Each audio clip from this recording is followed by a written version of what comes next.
Hello, everybody. How are we doing today? You're all muted, so you probably won't respond. I just wanted to say thank you so much for joining us. And I don't have actually a lot of prepared material. I wanted this more to be a question and answer, but I wanted to touch base with everybody about why sometimes royalty will ask questions of the autocrat and why over communicating is not an issue. So when you autocrat an event that the royals attend, it is sometimes very daunting, but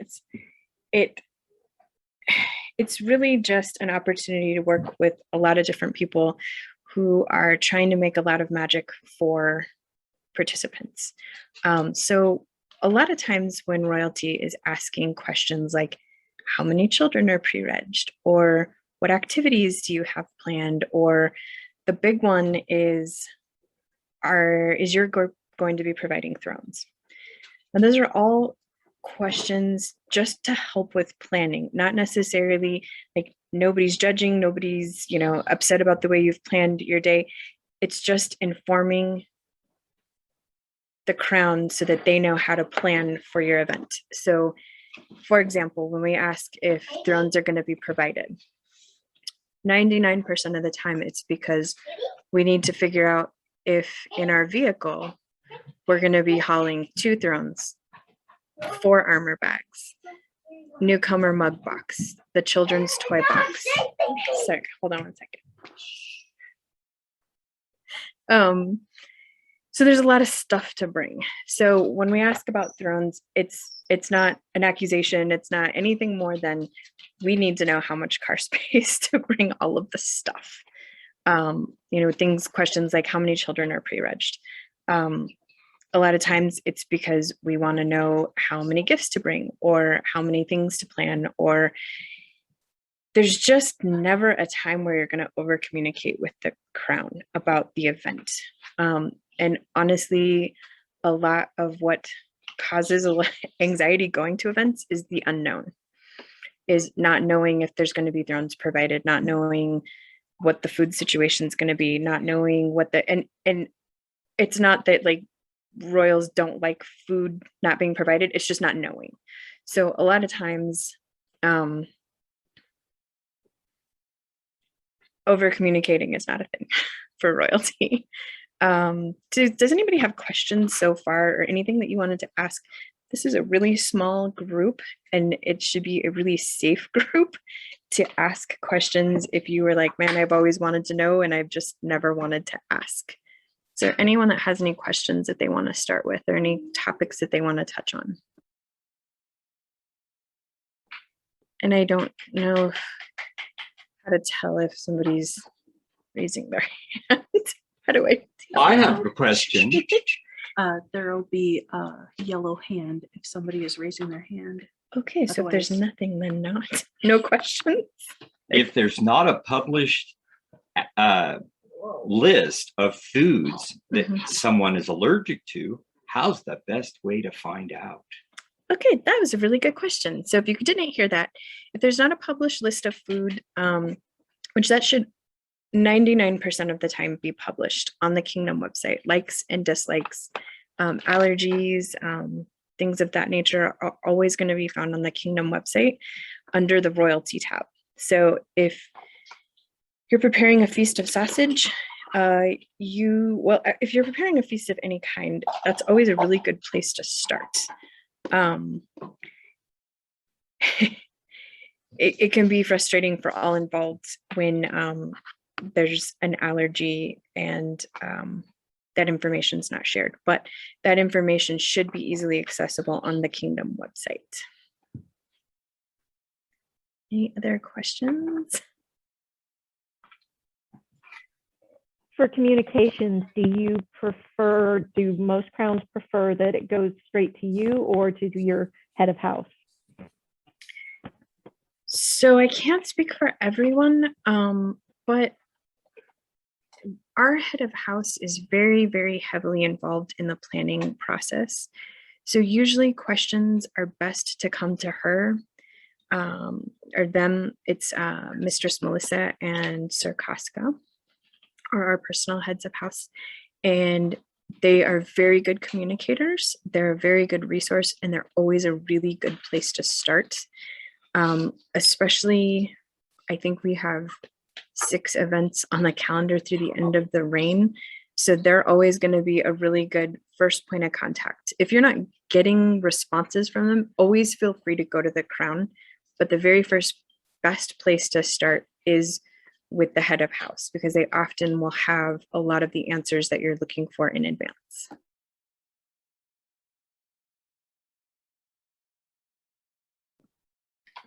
Anybody else? Questions, comments? And I'm not even kidding you, the amount of stuff that you have to bring. So again, the big thing is the thrones, because they're so humongous. And like I said, I'm a 3-fighter family. If Bayla's in our car, we're a 4-fighter group showing up. So armor for 4 people, court stuff for the crown, thrones. I mean, it's like my whole front closet and my whole basement is full of stuff. It's just a lot of stuff, pillows and kneeling cushions and tables, and it's a lot. So having that information on the front end is always super helpful. Any other questions?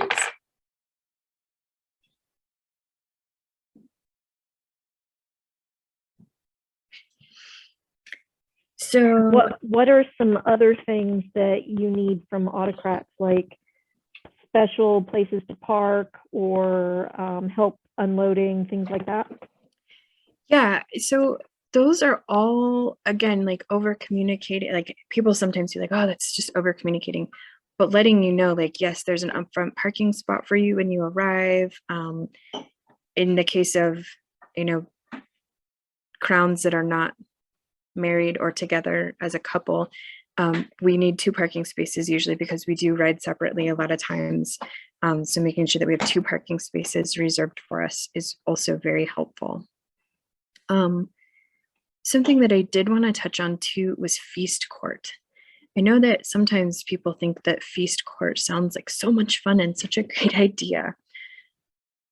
But if you think about the number of people involved in court and the number of people it takes a herald, it takes somebody handing medallions, it often takes a helper with scrolls, plus the crown, plus, if you're sitting at a feast, there's a table between you.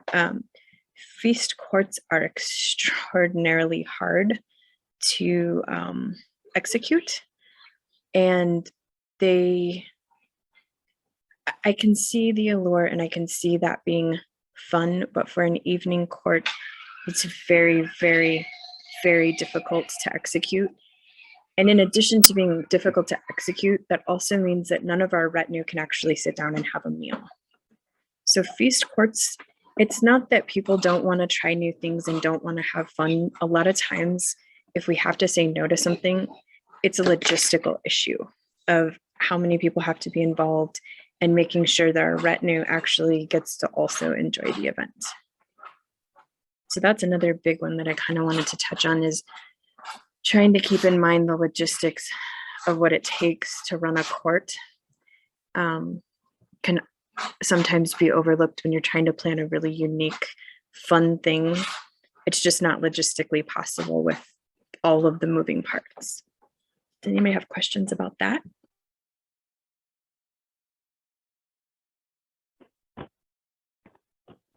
Not exactly about that, but what about planning when courts are? Do you prefer the autocrat to say, okay, this might work in our schedule, do you like this? Or do you want to say what time it would be good for you guys to have court? So a lot of times I like getting a ballpark from the autocrat, like, hey, we have this many activities planned, they're approximately going to end at this time. We were thinking court would be good to start at this time, is always a great jumping off point, with the understanding that sometimes it has to start or earlier or later, right? But always having a jumping off point based on the activities of the day is always a great start.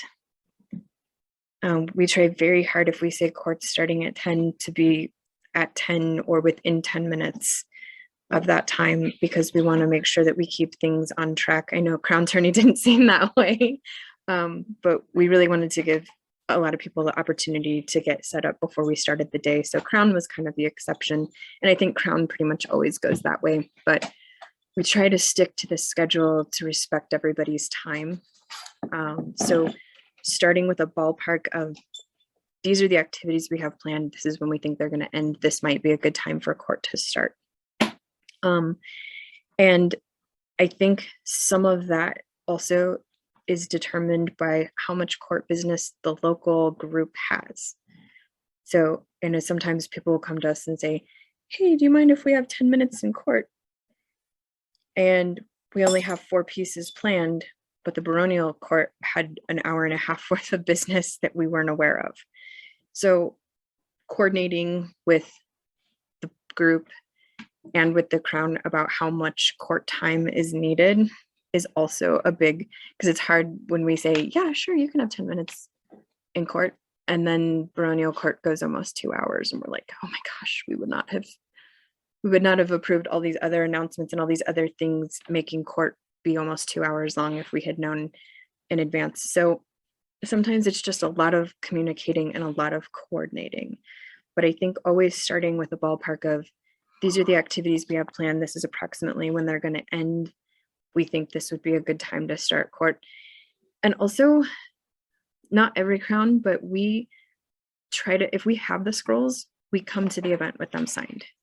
And pre-reg actually has made it really, really nice, because we can almost always in advance plan our court business. So there's no surprises the day of. So we know exactly how many pieces of business we're going to do based on pre-reg. And we understand that sometimes people can't come to the event at the last minute or whatever, but it certainly makes it a whole lot easier than having 20 pieces of business and having 2 people actually there. So that pre-reg piece is also really, really nice. We automatically get the SCARS pre-reg sheet sent to us. So when groups choose not to use SCARS, that does make it a little bit harder, because we don't have visibility on those pre-reg people. And so it does make it a little bit harder to plan. But I would say probably 99% of the time, we know exactly what court business we're going to shoot for, how many pieces and how long it's going to take. I have serial killer handwriting, so I try to type up what our court business is going to look like for my Herald, because a handwritten sheet is just not fair. So we do a lot of planning, usually Wednesday, based on what our scribe is saying, as far as scrolls that are going to arrive. So a lot of that is planned out. So we know how many pieces of business we're planning for the day. We may add 1 or 2, depending on if someone ends up showing up that we had not planned on. But we have a very good ballpark going to the event, how long court is going to look like. What other questions do you guys have?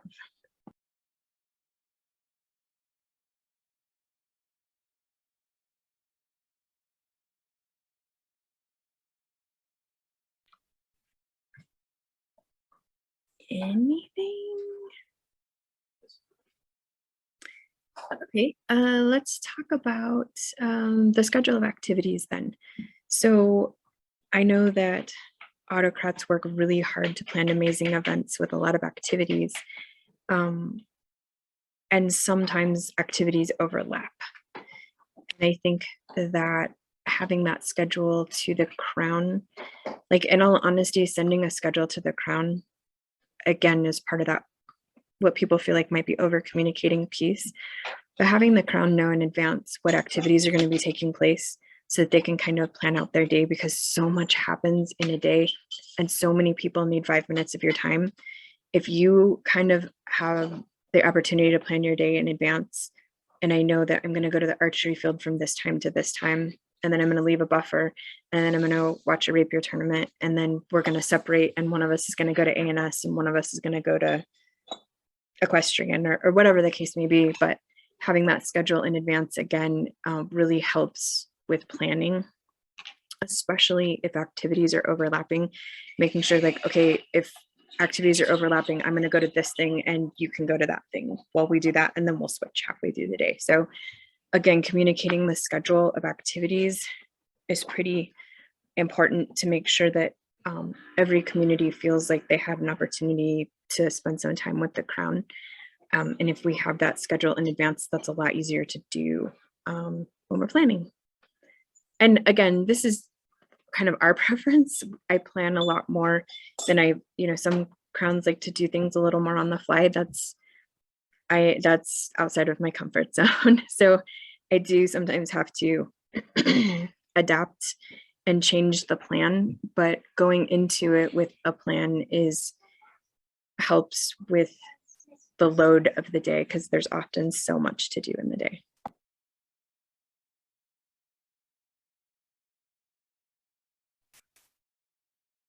Any other questions or topics that we want to touch on?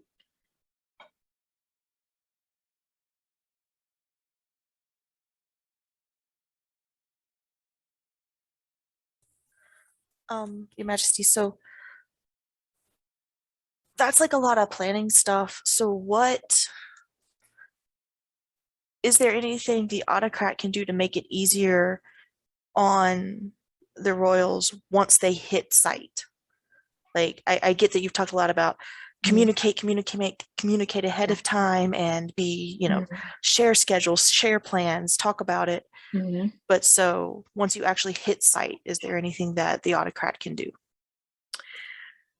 I think it's mainly things like when stuff is not running on time, kind of keeping the crown up to date. Like, hey, this tournament ran long, or a really good example of that is we're running short on time, so we're going to run these two tournaments at the same time. Is good communication, because a lot of times we've planned the day based on that, like circles, especially when the schedule goes out and it looks like there's going to be a heavy tournament and we plan a rapier circle or whatever the case may be, and then activities get combined. That's very hard to manage on the fly if we don't know it's happening. So I know that at a recent event where circles were held, a decision was made to hold two tournaments at the same time, and we had planned the circle schedule around those tournaments happening separately.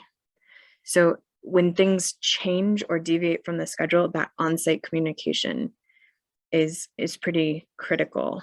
Just letting us know, like, hey, things ran long and we're going to do this, FYI, is great, super great. Or the kitchen blew up and we're not going to have feast on time, things like that, so that we can help kind of fill that time or plan differently. But once we're on site, like, just communicating if things are happening differently in the day than expected.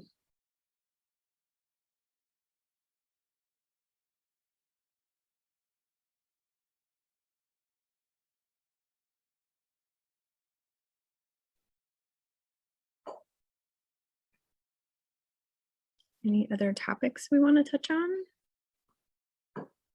Questions?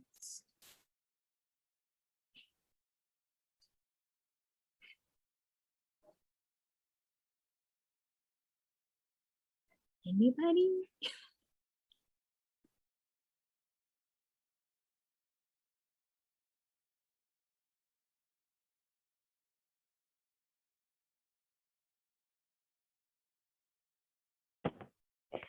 I know, Your Majesty, that sometimes we have new autocrats and they've never done this before and they have to communicate with you guys. And there's, a little bit of fear involved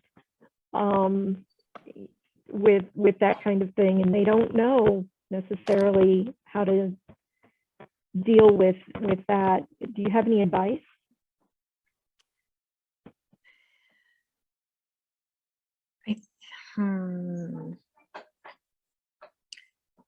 So honestly, my best advice, and this just isn't just for autocrats, but anybody doing a new office, having somebody mentoring them through it that's done it before is always going to be kind of the best case scenario, right? So somebody that's a peer or somebody that's autocrated before or somebody that doesn't have that peer fear or that fear of royalty is always going to be a great partner to have. Thank you.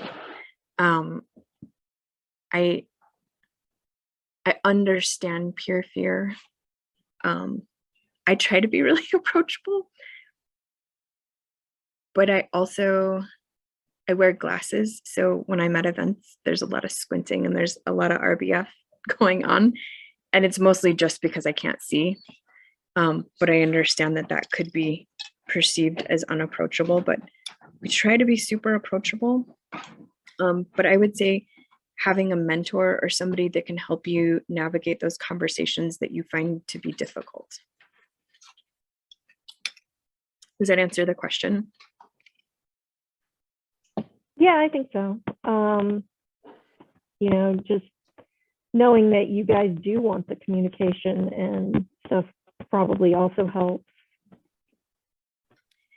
Yeah, I think that there's a common misperception of like communicating with the crown is bothering them. and it's honestly, it's not a bother for me at all. I love talking to people. Well, so I'm very shy, but anything that's going to help people, I want to be involved in helping. So if that means having a meeting or talking through something or having an email communication thread, I think too that maybe some of that upfront communication would maybe take some of the fear out of having an in-person conversation, because I know a lot of people feel like if I know somebody on Facebook, I know somebody. So some of that upfront communication and getting into those habits, hopefully you would take away some of that peer fear or some of that royalty fear. Does that make sense? Yes, thank you, Your Majesty. You're welcome. I just got handed the craziest coffee. I don't know if you guys can see this. It's really neat.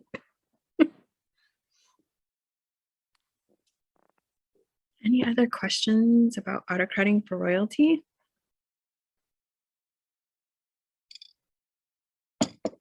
Or just anything you've ever wanted to ask, but you were like, man, I don't know if I'm allowed to ask that.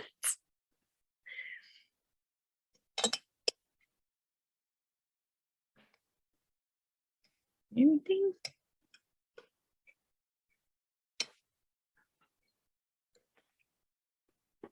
I feel like I've dominated this. No, I'm glad because I was like, well, I really want this to be more of a question and answer thing. I mean, I don't know.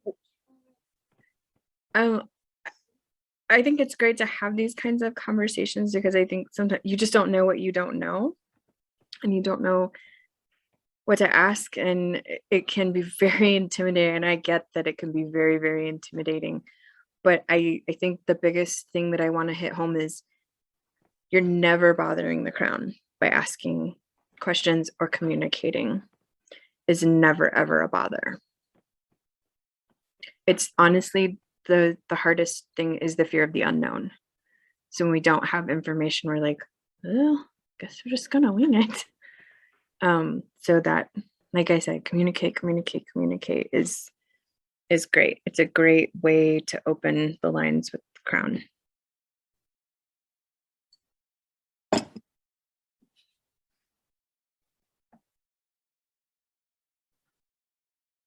So I guess my question to the group would be, what can the crown do to make it easier to autocrat for them? What information would be helpful to have from the crown? I know that our head of house tries to write a letter about when we're attending stuff. What information would be helpful to have in that letter? Well, I suppose when you're arriving, and when you're leaving, and if there's any special things you need. How many retinue are there going to be? If you need space, if it's a camping event, that kind of thing.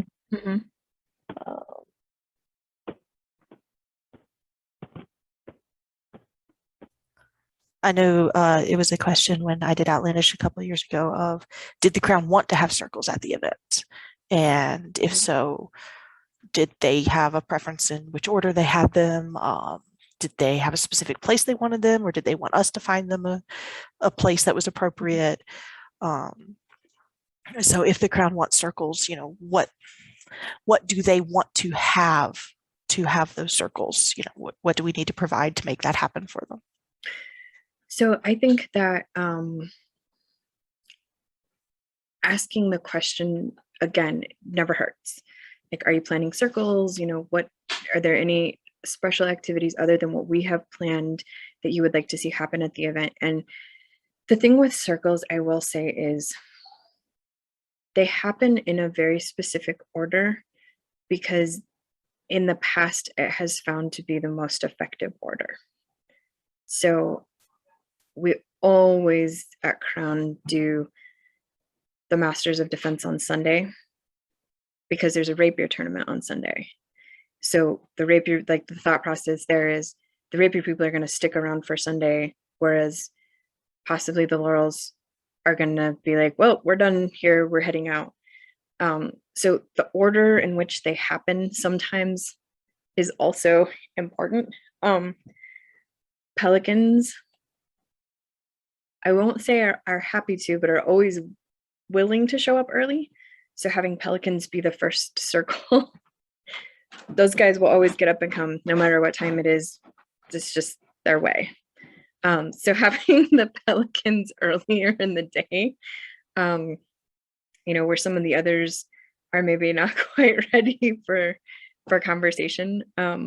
So there is usually a specific order that those circles are best held in, if that makes sense. Unfortunately, yes. I know. Sorry, pelicans, but let's be real. You guys are gonna show up no matter what time it is. So true. It is. It really is. You know, and if it's a war practice, having the chivalry and the Masters of Defense on the day of the war practice makes sense, right? Because they're gonna come to war practice. Where the pelicans and the laurels, they might not hang around while everybody's fighting. That's not everybody's jam. So there is a specific way that makes sense. Even if it doesn't make sense, there's a specific way that works, whether it makes sense or not. So sometimes asking what order you want to have those in, you know, again, just a really open line of communication for sure, for circles.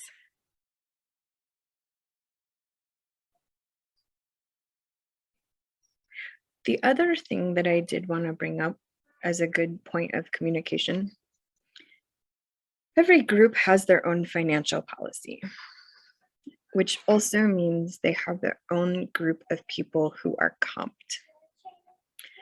Being familiar with that financial policy can help a lot in planning your budget as an autocrat. And the reason I bring this up is because comping the Crown, does that mean the Crown and their children? Does that mean just the Crown? And what does your financial policy actually say about that? And then communicating that information to the Crown. Because I'll be honest, I don't read everybody's financial policy. So, you know, in my case specifically, like I never assume that my son is comped, but we have attended some events that my son is comped. So are children comped? Are they not comped? Communicating that information of who on the list is comped and actually knowing the actual information. Asking your exchequer if you are not familiar with the policy, the financial policy, because some groups, it's stated in your financial policy, some groups you have to vote on the comp list in advance. So kind of knowing that policy, but knowing the actual policy and not what's traditional is going to be a really good help for autocrats. And then communicating again that information that your children are comped or your children are not comped for this event. And the same with feasts. If your child, you know, if the Crown has children and you know, my son is older, so it's not as big of an issue. But especially if it's a crown with little children, that's a lot harder to plan a feast for children, especially if it's a period feast. So communicating those kinds of things to the crown, again, over communicate is the thing. Does anybody have questions about that?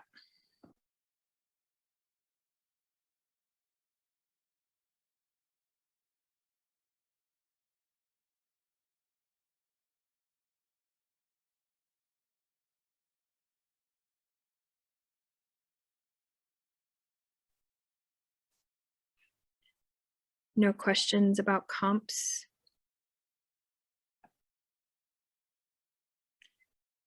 The other thing too is like nobody's ever going to be upset about not being comped. Or a lot of times if someone gets upset, it's because they don't know whether they were or not, or they don't know if their children were or not, and they don't know what the situation is for feast. So 99% of the time, nobody cares what the answer is. It's just not knowing. Does that make sense?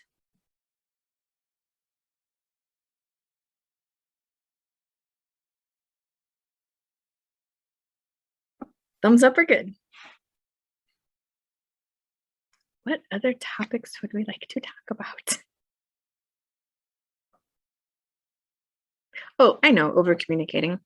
This question actually came up this weekend. Will shade be provided, or does the kingdom need to provide the kingdom pavilion? Are there shelters on site that we plan on using so that we don't have to set up sunshades? Is there bathrooms on site? Again, if it's a crown with small children, knowing what the bathroom situation is, knowing what the hand washing situation is, knowing what the shade situation is, knowing what the playground situation is also a big key factor in managing the crown and their children at an event. And I don't know if I'd say benefit, but you know, having my son be two years younger when I started versus now, and you know, those kinds of things don't affect us personally, but just knowing that, you know, sometimes people, if I can crown, have pretty small kids, and making sure that the event is as low stress as possible by over communicating the information. Eventing with children, if you don't have them or if you've never done that, is extremely hard. And while I would like to say that SCA is family friendly, there are definitely times where we could do better. So I think if you're autocratting for a crown that has children, especially, super over communicate. And sometimes you don't know what to over communicate it and you don't know what to ask. But sometimes asking the question of, what can we do to make it easier to come to this event with your children is a big step. Because I'll be honest, like my son was 12 when we stepped up, which is not a kid, but not a teen. And it's hard to event with kids, and it's super hard to event with kids if you don't know what resources are available on site for them to play and for them to, you know, run out their energy and for them to do whatever kids need to do, right? And now that he's a teenager and he can fight, it's whatever. I know he's going to be on the fighting field. But there are crowns with small children. So those are some things to also keep in mind.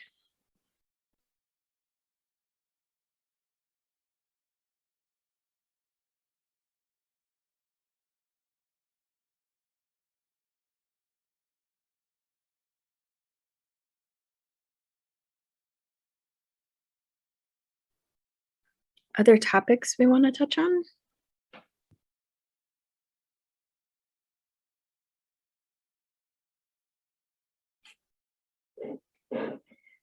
Any other questions you've always wanted to ask?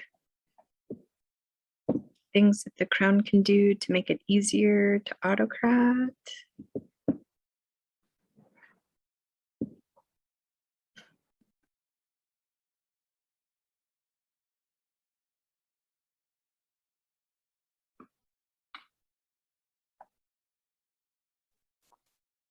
is there anything that is like traditional or is done that you find unnecessary?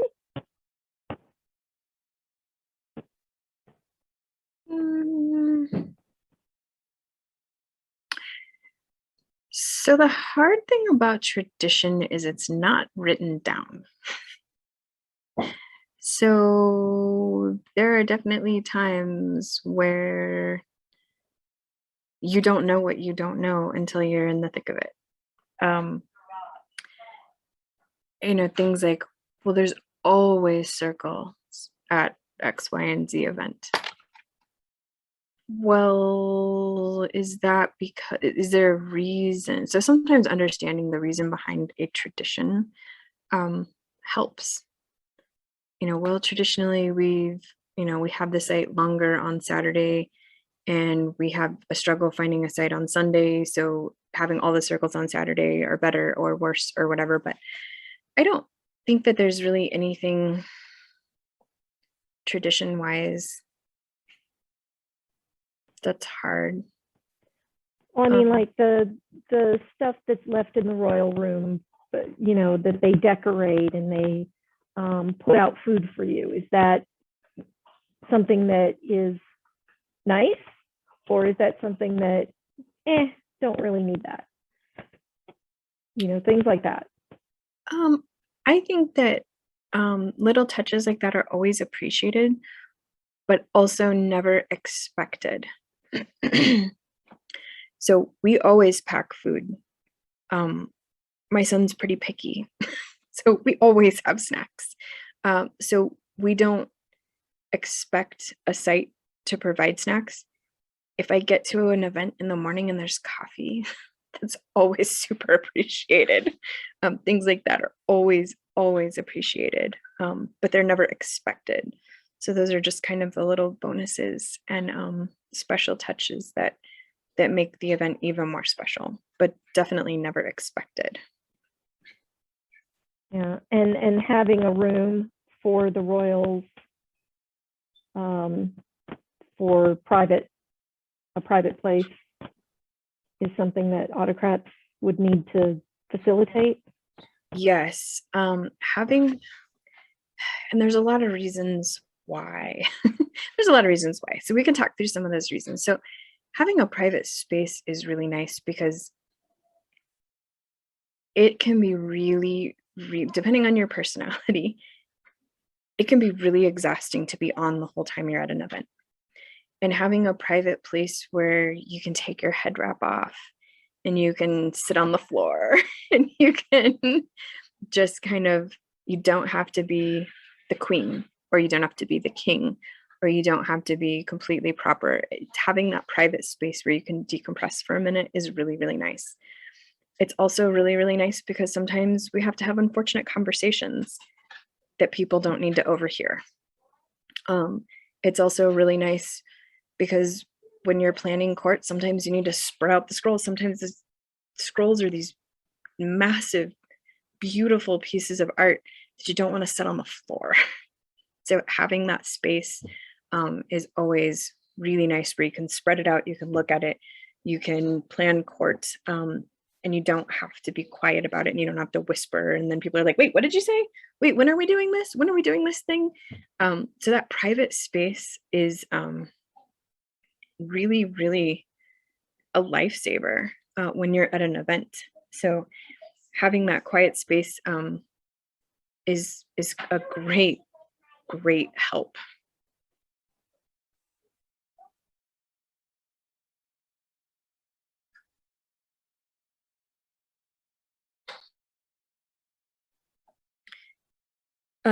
And actually, let's touch on that a little bit more too. I know sometimes they're like, well, can't you just share a space with the B&B? And it's not that you can't, and it's not that you can't make anything work. You can make anything work. But it does kind of suck when you're like, hey, can you step out of the private space so I can have a conversation with somebody?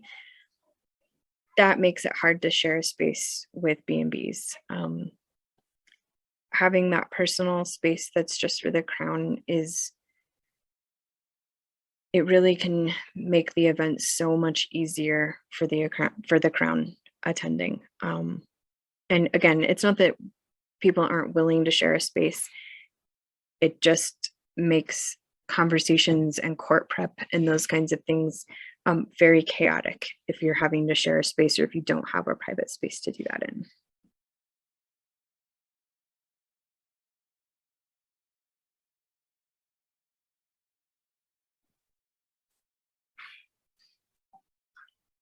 What other questions?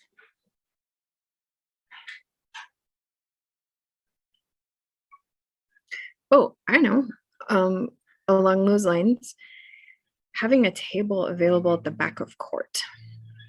So that's something that we had to start traveling with because there's often not additional tables or things for us to put scrolls on or to lay things out to prepare them. And having the herald hold everything can be really difficult. So if possible, providing a table for court is really, really nice. And then again, communicating that that table is available. But that makes it really nice to be able to spread out gifts. It makes it really nice to be able to spread out awards, to spread out medallions, tokens, all those kinds of things, but having kind of a staging area for that because the scroll case is quite large, even the insert.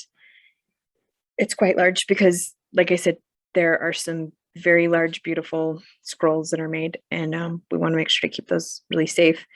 But it's kind of an unruly folder to it's a humongous folder to hold through court. So having a table available is another really a nice to have, not a necessary, but a very nice to have kind of thing. And I suppose having room behind the thrones for said table and retainers would be a nice way to be set up.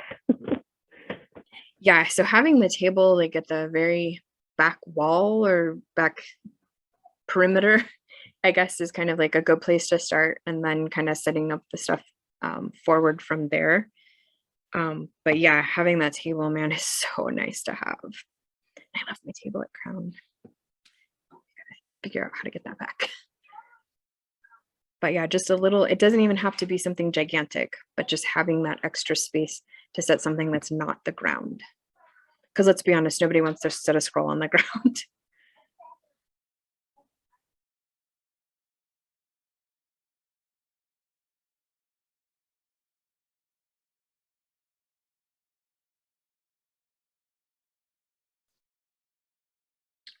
So what else can crowns do to help autocrats?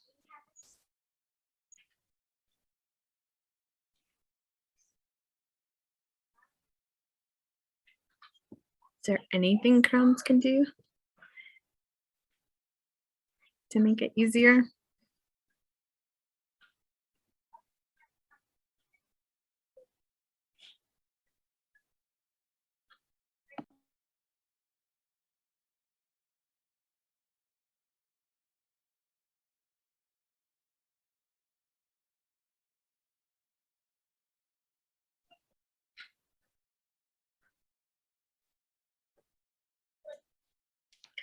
Do you guys generally work with a mentor or a co-autocrat, or are people pretty well going it alone?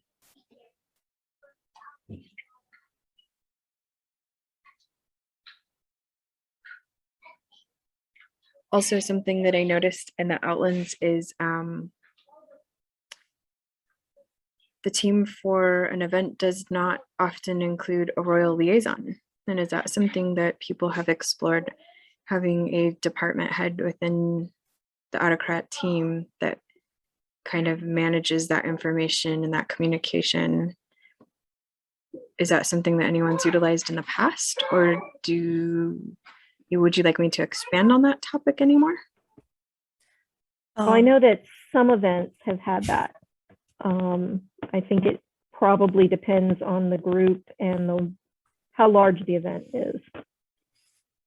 I know that when I autocratted Outlandish, I did have one. They didn't come on board until after we had started discussing things with the Royals, but when they did come on board, I looped them in on everything, and then they kind of took it, and all I had to do was check in with them and go, is there anything I need to know? Is it handled? And they're like, nope, it's handled. You're good. That was wonderful. I didn't have to worry about it. I knew the crown was going to be taken care of and everything was good. So I recommend a royal liaison if you have somebody you can trust to do it. Yeah, it's a really nice tool to have, especially it's nice for the crown too, because then we don't feel like, oh my gosh, the autocrat's dealing with a porta potty overflowing. But hey, by the way, just so you know, we want to talk to you about this thing. It's a nice point of contact for the crown and for their head of house, so that they don't feel like they're nagging the autocrat with questions, or if something comes up and they need something. Um, you know, it's obviously not mission critical, but sometimes, like I said, hey, is there a table available, is not really something the autocrat wants to have to deal with when a porta potty is overflowing. So I highly, highly recommend, as soon as it goes on the calendar, getting a royal liaison on board for your event will make things so much easier for the autocrat and for the crown, and having that point of contact, like I said, where you're not disturbing the autocrat, but the information's getting to them is very, very nice.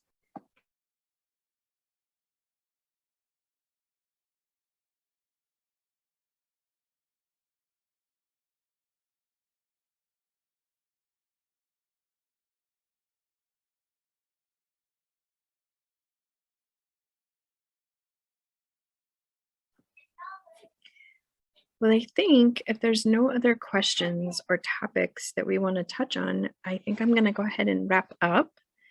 Is there anything else we want to talk about while we're here together?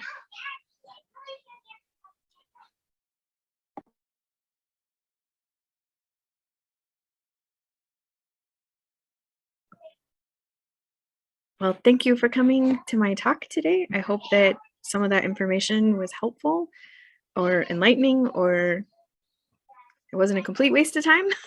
So thank you everybody for coming, and enjoy the rest. I'm not sure if this is the last class of the day, but I hope everybody's enjoyed their time, and thank you so much for coming.